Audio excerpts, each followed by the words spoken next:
ជាទូទៅគេសង្កេតឃើញថាកាលណានិយាយអំពីអគ្គិសនីគេច្រើនតែគិតទៅដល់ Michael Faraday និង Thomas Edison ហើយកាលណានិយាយអំពីប្រព័ន្ធតាក់ទងតាមវិទ្យុគេច្រើនតែគិតទៅដល់អ្នកវិទ្យាសាស្ត្រអ៊ីតាលីឈ្មោះ Guglielmo Marconi ក៏ប៉ុន្តែក៏ពិតទៅនៅមានអ្នកប្រាជ្ញដ៏ឆ្នើមម្នាក់ទៀតដែលគេច្រើនតែនាំគ្នាមើលរំលងហើយជាអ្នកប្រាជ្ញដែលបានបន្សល់ទុកនៅស្នាដៃដ៏សំខាន់និងដ៏មានឥទ្ធិពលតែនៅក្នុងវិស័យអគ្គិសនីនិងប្រព័ន្ធតាក់ទងតាមវិទ្យុនោះគឺ Nikola Tesla កើតនៅឆ្នាំ1856នៅក្នុងស្រុកមួយដែលបច្ចុប្បន្នស្ថិតនៅក្នុងប្រទេសក្រូអាស៊ីក៏ប៉ុន្តែកាលនោះស្ថិតនៅក្នុងទឹកដីនៃចក្រភពអូទ្រីសហុងគ្រី Tesla មានឈាមជ័រជាជនជាតិសេrbីដែលមានឪពុកជាបព្វជិតគ្រីស្ទសាសនានិកាយ Orthodox ចំណែកម្ដាយគឺជាមេផ្ទះក៏ប៉ុន្តែពូកែខាងមេកានិកជំនាញខាងកែច្នៃរបស់ប្រើប្រាស់នៅក្នុងផ្ទះនិងពូកែខាងចងចាំប្រហែលជាកាត់ទៅរកម្ដាយនេះហើយទើប Nikola Tesla ចូលចិត្តខាងវិស្វកម្មអគ្គិសនីផ្ទុយពីបំណងរបស់ឪពុកដែលចង់ឲ្យ Tesla ធ្វើជាបព្វជិតគ្រីស្ទសាសនាតាំងពីតូចមក Tesla ចូលចិត្តធ្វើពិសោធន៍ទៅលើអ្វីៗគ្រប់សពបែបយ៉ាងហើយមានវត្ថុមួយដែល Tesla មានចំណាប់អារម្មណ៍ជាពិសេសជាងគេគឺរហ័សទឹកនៅថ្ងៃមួយក្រោយពីបានឃើញរូបគំនូរទឹកធ្លាក់ដ៏ធំនៅចន្លោះព្រំដែនអាមេរិកនិងកាណាដាគឺទឹកធ្លាក់ Niagara Tesla បាននិយាយប្រាប់ឪពុកមារបស់ខ្លួនថានៅពេលដែលធំឡើងខ្លួននឹងសង់រហ័សទឹកដ៏ធំមួយដាក់នៅទីខាងក្រោមទឹកធ្លាក់នេះដើម្បីទាញយកកម្លាំងទឹកមកប្រើប្រាស់ក្តីស្រមៃរបស់ Tesla គឺពិតជាអាចសម្រេចបានមែននៅឆ្នាំ1893នៅពេលដែល Tesla មានវ័យ37ឆ្នាំនិយាយអំពីការអប់រំក្រោយពីបញ្ចប់ការសិក្សាថ្នាក់វិទ្យាល័យ Tesla បានចូលរៀននៅសាលា Polytechnic ដែលជាសាលាវិស្វកម្មដ៏ល្បីមួយនៅក្នុងប្រទេសអូទ្រីសនៅទីនោះហើយដែល Tesla បានឃើញជាលើកទី1នៅ Dynamo ដែលបង្កើតឡើងដោយវិស្វករបេហ្សិកហើយដែលយកតាមគោលការណ៍របស់ Michael Faraday ដើម្បីផលិតថាមពលអគ្គិសនីក៏ប៉ុន្តែថាមពលដែលផលិតដោយ Dynamo នោះវាគឺជាប្រភេទចរន្តជាប់ដែលហៅតាមភាសាអង់គ្លេសថា Direct Current ឬ DC ក្រោយពីបានឃើញ Dynamo នេះ Tesla បានជជែកជាមួយនឹងគ្រូអំពីវិធីសាស្ត្រនៅក្នុងការបង្កើតម៉ាស៊ីនថ្មីមួយដែលអាចផលិតអគ្គិសនីជាចរន្តឆ្លាស់តាមភាសាអង់គ្លេសថា Alternating Current ឬ AC ក៏ប៉ុន្តែនៅពេលនោះគ្រូបានឆ្លើយតបទៅវិញថាអ្វីដែល Tesla បានលើកឡើងនេះវាគឺជារឿងដែលមិនអាចទៅរួចនោះទេក៏ប៉ុន្តែទោះជាយ៉ាងណា Tesla នៅតែជឿជាក់ថាវាគឺជារឿងដែលអាចធ្វើទៅរួចហើយ Tesla បានចំណាយពេលជាច្រើនឆ្នាំជាបន្តមកទៀតធ្វើការសិក្សាទៅលើវិធីសាស្ត្រផលិតអគ្គិសនីជាចរន្តឆ្លាស់នៅសាលា Polytechnic Nikola Tesla គឺជានិស្សិតដ៏ឆ្នើមម្នាក់ក៏ប៉ុន្តែក៏ជានិស្សិតដែលចំណាយពេលរៀនសូត្រដ៏ច្រើនហួសហេតុផងដែរហួសហេតុរហូតធ្វើឲ្យគ្រូសរសេរសម្បុត្រទៅប្រាប់ឪពុករបស់ Tesla ថាប្រសិនបើទុកបណ្ដោយឲ្យកូនរៀនហួសហេតុបែបនេះ Tesla អាចនឹងត្រូវខូចខួរក្បាលឬក៏អាចត្រូវស្លាប់ដោយសាររៀនក៏អាចថាបានចូលដល់ឆ្នាំទី3ការសិក្សារបស់ Tesla នៅសាលា Polytechnic ចាប់ផ្ដើមជួបនឹងបញ្ហាការចំណាយពេលដ៏ច្រើនសិក្សាទៅលើចរន្តឆ្លាស់ដោយគ្មានបានលទ្ធផលបានធ្វើឲ្យ Tesla បាក់ទឹកចិត្តហើយមុខវិជ្ជាទូទៅផ្សេងទៀតនៅក្នុងសាលាក៏ Tesla លែងចង់រៀនសូត្រនៅពេលនោះ Tesla ចាប់ផ្ដើមដើរលេងស៊ីចាយហើយងប់នឹងល្បែងស៊ីសងរហូតចាញ់អស់លុយកាក់ដែលឪពុកម្ដាយបញ្ជូនឲ្យមករៀននិងជាពិសេសទៅទៀតគឺចាញ់អស់ទាំងលុយដែលត្រូវយកទៅបង់ថ្លៃសាលានៅទីបំផុតទៅ Tesla ត្រូវគេបញ្ឈប់ពីសាលាដោយមិនបានរៀនចប់សញ្ញាបត្រអ្វីទាំងអស់ក្រោយមកទៀតដោយមានការជួយជ្រោមជ្រែងពីឪពុកព្រមទាំងឪពុកមា Nikola Tesla ក៏បានចូលរៀននៅសាលាថ្មីមួយទៀតនៅឯសាកលវិទ្យាល័យនៅប្រាក់ក្នុងប្រទេសឆែកបច្ចុប្បន្នក៏ប៉ុន្តែរៀនបានត្រឹមតែ1ឆ្នាំ Tesla ក៏ឈប់រៀនហើយចេញទៅធ្វើការដោយដំបូងទៅធ្វើការឲ្យក្រុមហ៊ុនទូរលេខនៅក្នុងទីក្រុង Budapest ប្រទេសហុងគ្រីនិងបន្តមកទៀត Tesla ទៅធ្វើការឲ្យសាខាក្រុមហ៊ុនអំពូលភ្លើងរបស់ Thomas Edison នៅក្នុងទីក្រុងប៉ារីសប្រទេសបារាំងគិតមកត្រឹមពេលនោះ Thomas Edison គឺជាអ្នកជំនួញនិងជាអ្នកជំនាញខាងអគ្គិសនីដ៏ល្បីឈ្មោះបំផុតមួយទាំងនៅក្នុងសហរដ្ឋអាមេរិកនិងនៅអឺរ៉ុបហើយការដែលអាចធ្វើការក្នុងក្រុមហ៊ុនរបស់ Edison វាគឺជាបំណងប្រាថ្នាដ៏ធំមួយរបស់ Nikola Tesla ក្តីស្រមៃកាន់តែធំជាងនេះទៅទៀតគឺ Tesla ចង់ទៅធ្វើការដោយផ្ទាល់ជាមួយនឹង Thomas Edison នៅឯសហរដ្ឋអាមេរិកនៅឆ្នាំ1884 ក្រោយពីធ្វើការនៅប៉ារីបាន2ឆ្នាំនីកូឡាតេស្លាក៏បានសម្រេចធ្វើអន្តរប្រវេសន៍ទៅសហរដ្ឋអាមេរិកហើយបានចូលធ្វើការក្នុងក្រុមហ៊ុនរបស់ Edison នៅក្នុងទីក្រុងញូវយ៉កក៏ប៉ុន្តែតេស្លាធ្វើការនៅទីនោះបានតែប្រមាណជា6ខែប៉ុណ្ណោះក៏លាឈប់ពីការងារដោយសារតែមានទំនាស់ជាមួយនឹង Edison គេដឹងថានីកូឡាតេស្លានិង Thomas Edison គឺមានគំនិតផ្ទុយគ្នាស្រណះតាក់ទងទៅនឹងចរន្តអគ្គិសនីតេស្លាគឺជាអ្នកដែលមានជំនឿយ៉ាងមុតមាំទៅលើអគ្គិសនីចរន្តឆ្លាស់ចំណែកឯ Edison វិញប្រកាន់គំនិតខាងចរន្តជាប់ហើយរចនាសម្ព័ន្ធក្រុមហ៊ុនរបស់ Edison ទាំងមូលរាប់ចាប់តាំងពីអំពូលភ្លើងអគ្គិសនីនិងទាំងការផលិតនិងចែកចាយថាមពលអគ្គិសនីគឺសុទ្ធតែរៀបចំធ្វើឡើងដោយមានមូលដ្ឋានគ្រឹះទៅលើចរន្តជាប់នេះឯងដូច្នេះនៅក្នុងការបំពេញការងារឲ្យ Edison តេស្លាមិនអាចយកគំនិតរបស់ខ្លួនតាក់ទងទៅនឹងចរន្តឆ្លាស់ទៅអនុវត្តបាននោះទេដោយត្រូវធ្វើការតែទៅលើចរន្តជាប់ទាំងស្រុងនៅថ្ងៃមួយ Edison បានឲ្យ Tesla សិក្សារកវិធីកែលម្អយន្តការផលិតអគ្គិសនីដោយម៉ាស៊ីនភ្លើងចរន្តជាប់ដោយសន្យាថាប្រសិនបើ Tesla អាចធ្វើបានដោយជោគជ័យនឹងផ្ដល់រង្វាន់ចំនួន$50,000ដែលនៅពេលនោះវាគឺជាចំនួនទឹកប្រាក់ដ៏ច្រើនសន្ធឹកសន្ធាប់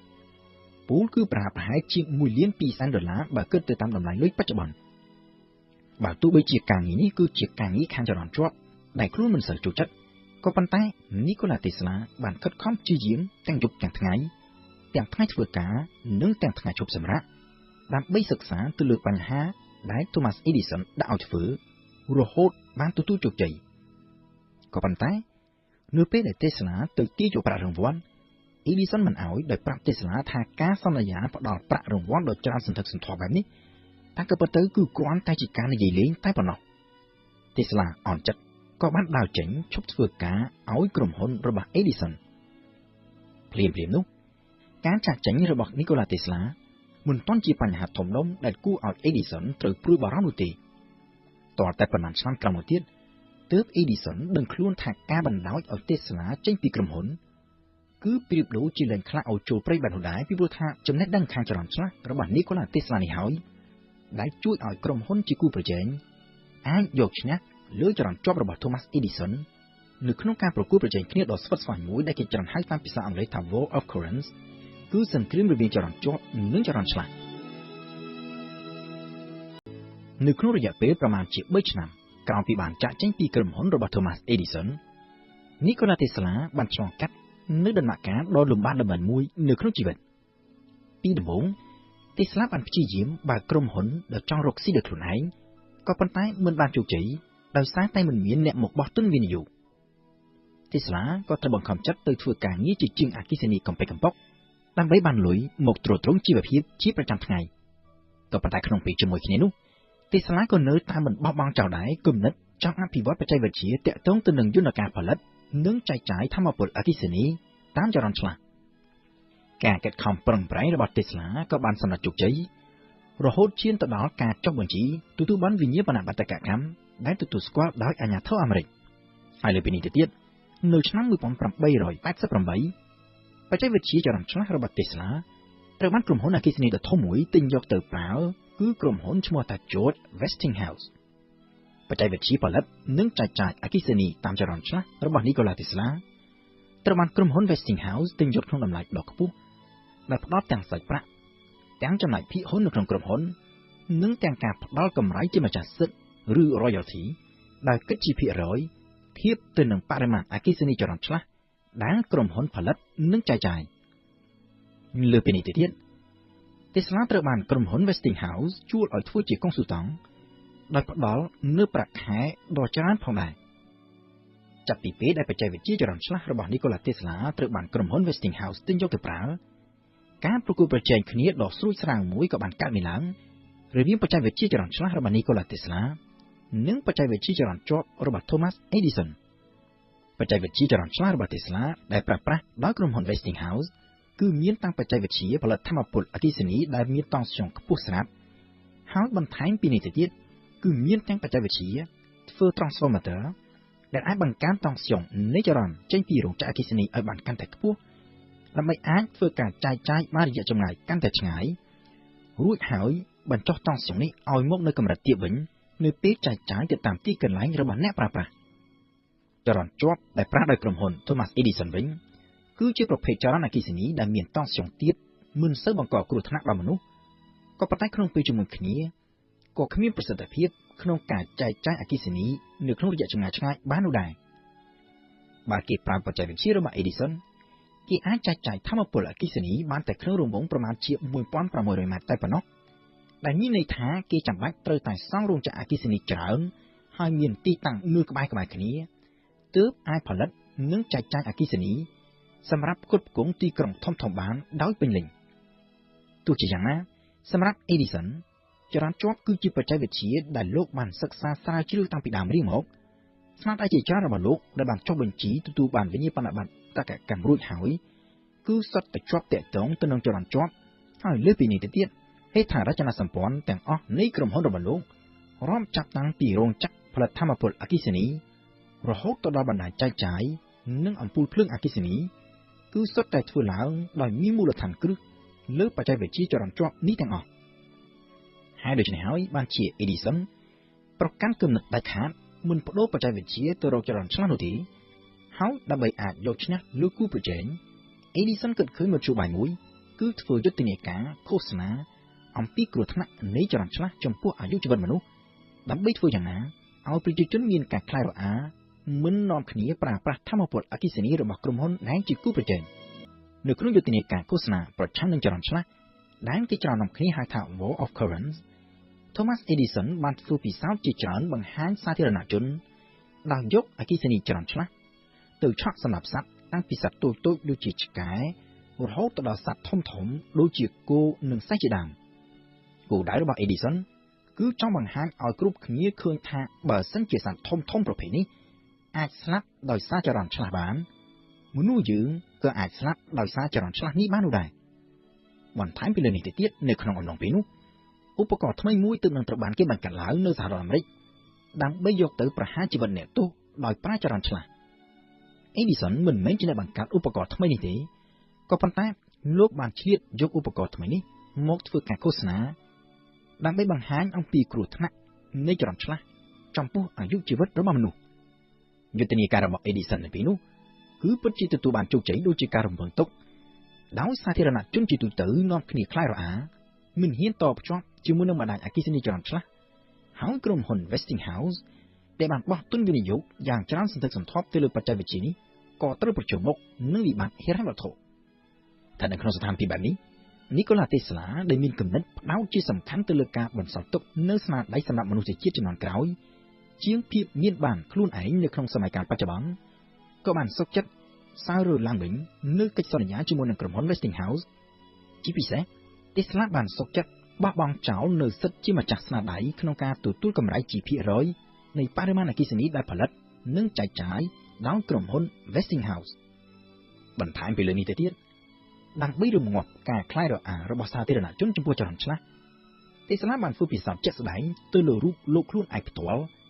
ដើម្បីបង្ហាញឲ្យសាធារណជនឃើញថាចរន្តឆ្លាស់នេះមិនបង្កគ្រោះថ្នាក់ដល់អាយុជីវិតមនុស្សដូចជាការឃោសនារបស់ Edison នោះទេឬក៏យ៉ាងហោចណាស់គ្រោះថ្នាក់ដែលបង្កឡើងដោយចរន្តឆ្លាស់នេះមិនមានអ្វីធ្ងន់ធ្ងរជាងគ្រោះថ្នាក់ដែលបង្កឡើងដោយចរន្តជាប់នោះទេ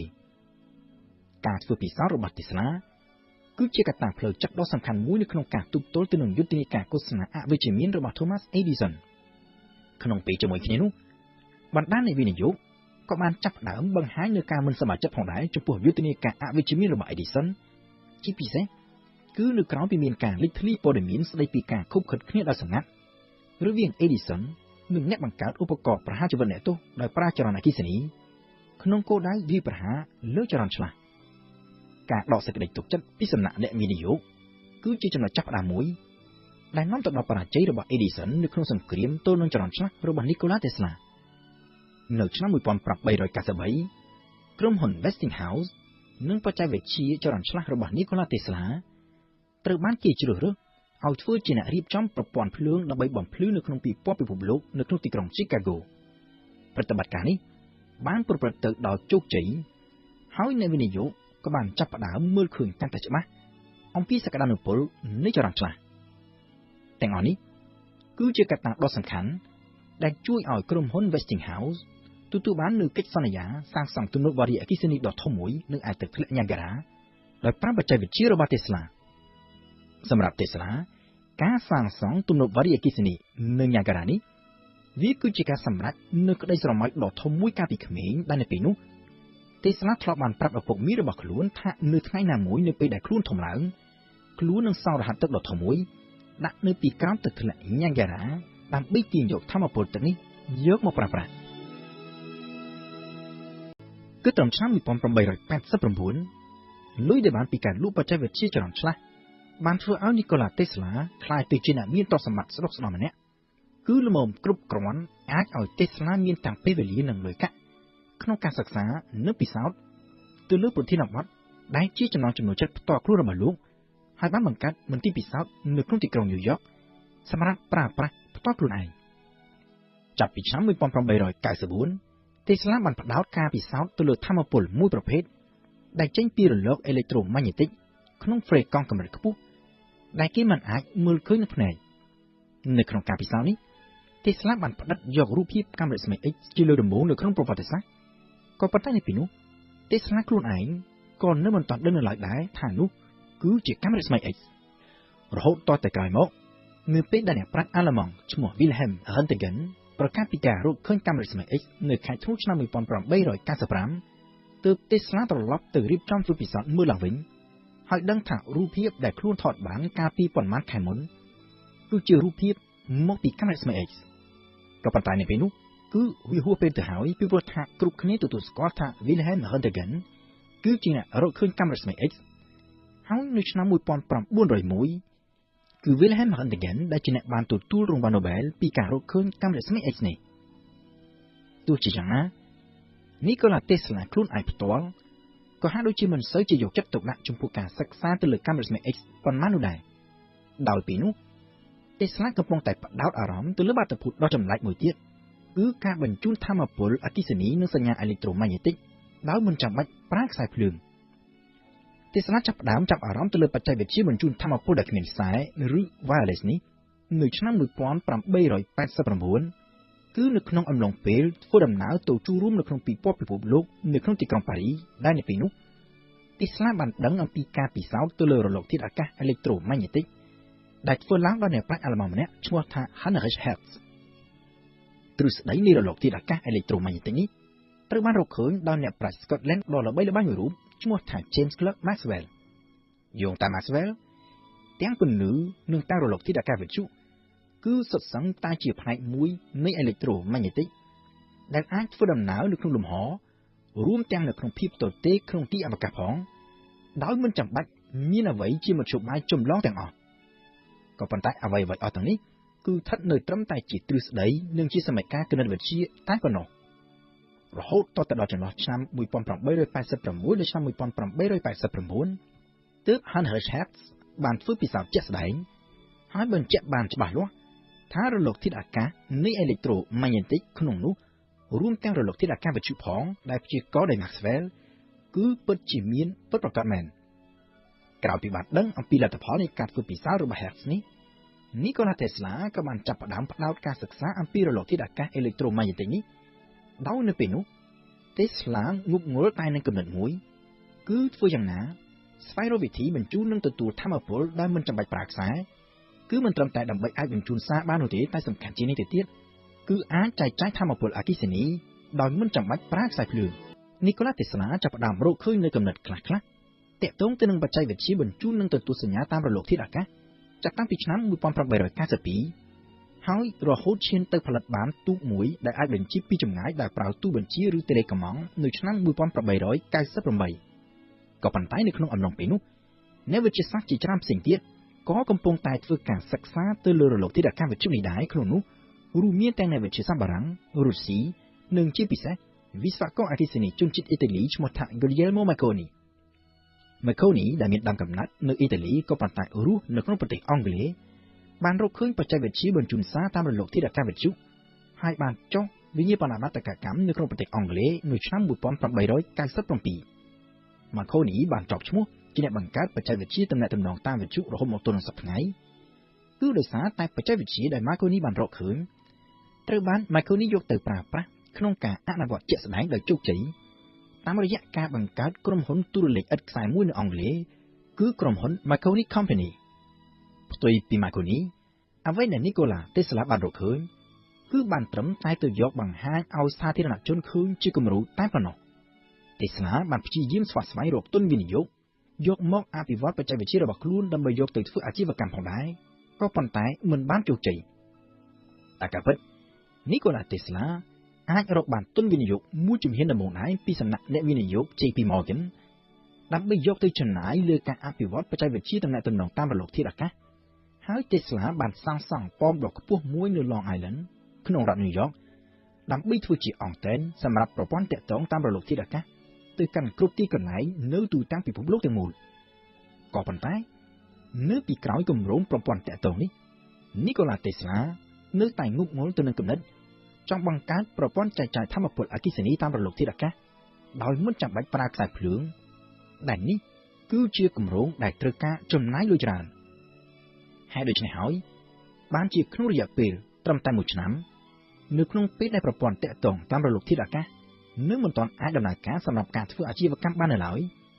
Tesla ត្រូវអស់លុយហើយត្រូវត្រឡប់ទៅរកលុយពីអ្នកវិនិយោគសាជាថ្មីម្ដងទៀតនៅក្នុងពេលនោះ Guglielmo Marconi បានពង្រីកមុខជំនួញពីអង់គ្លេសចូលមកបាក់ក្រុមហ៊ុននៅ New York ហើយក្នុងពេលជាមួយគ្នា Marconi បានធ្វើតេស្តប្រកបដោយជោគជ័យក្នុងការបញ្ជូនទូរលេខឥតខ្សែឆ្លងកាត់មហាសមុទ្រអាត្លង់តិកជាលើដំបូងបង្អស់នៅក្នុងប្រវត្តិសាស្ត្រជោគជ័យនេះបានទាក់ទាញអ្នកវិនិយោគអាមេរិកក្នុងនោះរួមមានទាំងលោក JP Morgan ផងឲ្យនាំគ្នាទៅបោះទុនវិនិយោគក្នុងក្រុមហ៊ុនរបស់ Marconi ដោយមិនរវីរវល់នឹងគម្រោងរបស់ Nikola Tesla គិតត្រឹមឆ្នាំ1904ដោយលុយក៏អស់ហើយអ្នកវិនិយោគថ្មីក៏គ្មាន Nikola Tesla ក៏បានបោះបង់គម្រោងសាងសង់ប្រព័ន្ធទាក់ទងតាមរលកធាតុអាកាសរបស់ខ្លួនចោលហើយ5ឆ្នាំក្រោយមកទៀតនៅឆ្នាំ1909 Guglielmo Marconi បានទទួលរង្វាន់ Nobel រូបវិទ្យាទាក់ទងទៅនឹងស្នាដៃបង្កើតបច្ចេកវិទ្យាទូរលេខឥតខ្សែក្នុងពេលដែល Tesla ត្រូវរស់នៅក្នុងសភាពឯកោទ្រព្យសម្បត្តិក៏អស់មុខជំនួញក៏លែងមានហើយគម្រោងស្រាវជ្រាវអ្វីផ្សេងទៀតក៏មិនដំណើរការទៅមុខដោយសារតែខ្វះលុយហើយគ្មានអ្នកបោះទុនវិនិយោគនៅឆ្នាំ1915 Nikola Tesla បានប្តឹងទៅតុលាការអាមេរិកដោយចោទ Marconi ថាបានលួចចម្លងស្នាដៃរបស់ខ្លួនក៏ប៉ុន្តែបណ្ដឹងនេះក៏មិនបានលទ្ធផលអ្វីនោះដែរដោយសារតែនៅពេលនោះ Tesla ខ្វះខាតលុយហើយគ្មានលទ្ធភាពក្នុងការបន្តក្តីក្តាំទល់នឹង Marconi រហូតតទៅជិត30ឆ្នាំក្រោយមកគឺនៅខែមិថុនាឆ្នាំ1943ទើបតុលាការកំពូលអាមេរិកបានចេញសេចក្តីសម្រេចមួយដោយកំណត់ថាអ្វីត្បិតតែ Guglielmo Marconi គឺជាអ្នកបានបង្កើតបច្ចេកវិទ្យាទូរលេខឥតខ្សែមុនដំបូងគេបង្អស់មែនក៏ប៉ុន្តែផ្នែកខ្លះនៃបច្ចេកវិទ្យានេះគឺជាការចម្លងចេញពីស្នាដៃរបស់ Nikola Tesla ក៏ប៉ុន្តែរហូតមកទល់នឹងពេលនោះ Tesla លែងមានវត្តមាននៅលើផែនដីនេះទៀតហើយដើម្បីស្ដាប់ឮពីសេចក្តីសម្រេចរបស់តុលាការនេះ Nikola Tesla បានទទួលមរណភាពនៅក្នុងសភាពឯកោនៅក្នុងបន្ទប់សន្តាគារមួយនៅក្នុងទីក្រុង New York នៅថ្ងៃទី7 ខែមករាឆ្នាំ1943នៅក្នុងវ័យ86ឆ្នាំ